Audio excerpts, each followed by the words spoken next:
किसान भाइयों नमस्कार। जवाहर किसान यूट्यूब चैनल में आज हम आपके लिए आलू के प्रमुख रोग और उनके प्रबंधन के बारे में चर्चा लेकर प्रस्तुत हुए हैं। हम सभी जानते हैं कि थोड़ी सी जागरूकता से हम फसल में होने वाले रोगों से उसको होने वाले नुकसान को कम कर सकते हैं, लेकिन इसके लिए ज़रूरी है कि हमारे किसान भाइयों को आलू के प्रमुख रोगों और उनके उचित प्रबंधन की जानकारी अच्छी तरह से हो। इस वीडियो में हम आलू के प्रमुख रोगों के लक्षणों की जानकारी और उनसे बचाव के उपाय बता रहे हैं। किसान भाइयों, आलू का सबसे पहला और प्रमुख रोग है अगेती अंगमारी रोग, जिसको हम अंग्रेजी में अर्ली ब्लाइट भी कहते हैं। फफूंद के कारण होने वाले इस रोग में हल्के भूरे रंग के छोटे छोटे धब्बे नीचे की पत्तियों पर दिखना शुरू होते हैं। अनुकूल मौसम में यह दाग धब्बे पत्तियों पर फैल जाते हैं, जिससे पत्तियां नष्ट हो जाती हैं।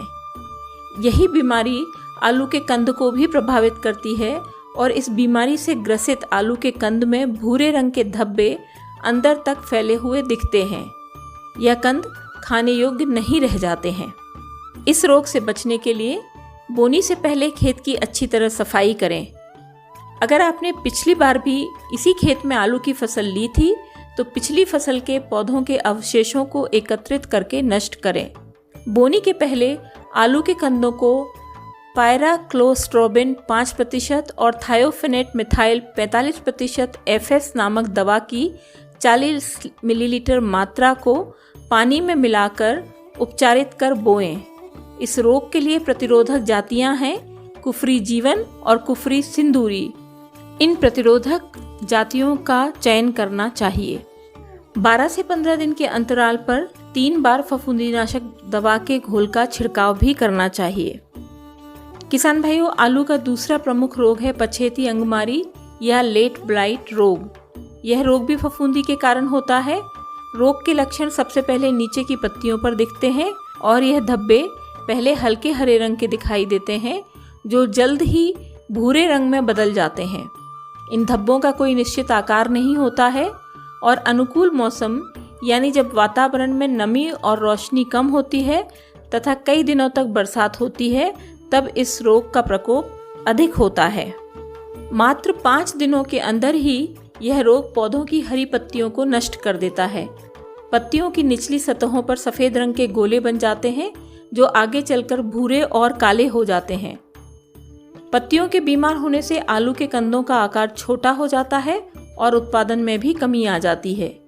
इस रोग की विशेष पहचान पत्तियों के किनारे और चोटी के झुलसे हुए भाग को देखकर समझ में आता है। इस रोग के लक्षण आपको कंदों पर भी दिखाई देंगे, जिसमें उनका गलन प्रारंभ हो जाता है। अगेती अंगमारी की तरह इस रोग के लिए भी बुआई के पहले खोद के निकाले गए रोगी कंदों को जलाकर नष्ट करना चाहिए। इस रोग के लिए प्रतिरोधक जातियों का चुनाव करना चाहिए, जैसे कि कुफरी अलंकार, कुफरी खासी गोरी और कुफरी ज्योति।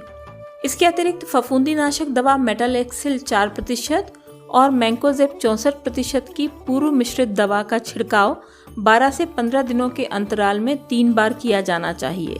किसान भाइयों, आलू का तीसरा प्रमुख रोग है भूरा बिगलन या ब्राउन रस्ट रोग। यह रोग बैक्टीरिया अर्थात जीवाणु के कारण फैलता है। इस रोग से ग्रस्त पौधे सामान्य पौधों से बौने रह जाते हैं और कुछ ही समय में हरे के हरे ही मुरझा जाते हैं।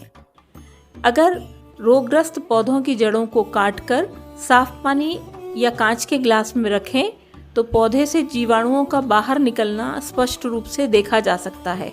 अगर इन पौधों में कंद बनता है तो कंद के काटने पर एक भूरा घेरा कंद के अंदर देखने को मिलेगा। इस रोग के प्रबंधन के लिए ग्रीष्मकालीन गहरी जुताई जरूर करना चाहिए। प्रमाणित बीजों का उपयोग करना चाहिए। बुआई के पहले खोद के निकाले गए रोगी कंदों को जलाकर नष्ट करना चाहिए। कंद लगाते समय 4 से 5 किलोग्राम प्रति एकड़ की दर से ब्लीचिंग पाउडर उर्वरक के साथ कुंड में मिलाएं। रोग दिखाई देने पर अमोनियम सल्फेट का उपयोग करना चाहिए, जो रोगजनक जीवाणुओं पर विपरीत प्रभाव डालता है।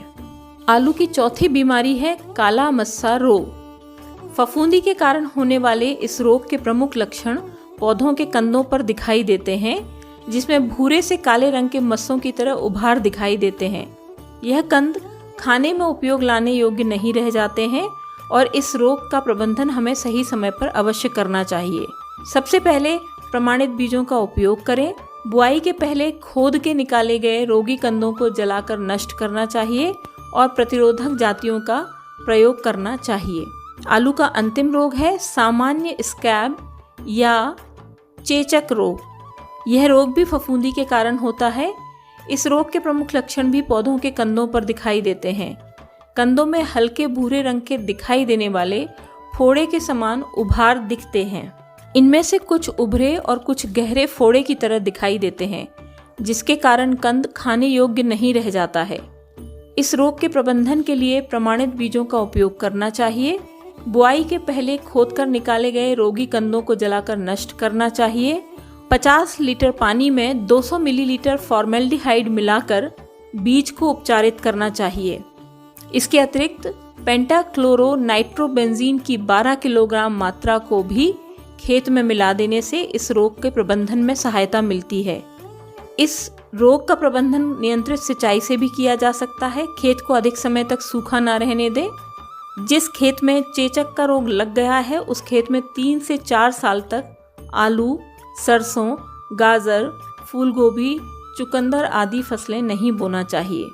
तो किसान भाइयों, आपने देखा कि आलू की ज़्यादातर बीमारियां पुराने कंदों के रोगग्रस्त होने के कारण फैलती हैं।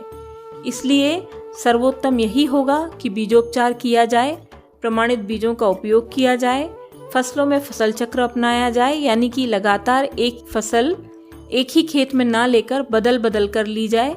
अगर आप मेड़ों की सफाई और खरपतवारों का सही प्रबंधन करेंगे तो बैक्टीरिया और फफूंद को पनपने के लिए एक ऑल्टरनेट होस्ट यानी कि वैकल्पिक आश्रय नहीं मिल पाएगा। तो किसान भाइयों, अपनी फसल को रोगों से बचाएं, सही समय पर लक्षणों की पहचान करें और सही निदान के द्वारा आलू की फसल के रोगों का उचित प्रबंधन करें। उम्मीद है आज का वीडियो आपको सारगर्भित लगा होगा। अपने विचार हमें कमेंट सेक्शन में लिखकर ज़रूर बताएं। धैर्यपूर्वक इस वीडियो को देखने के लिए बहुत बहुत धन्यवाद।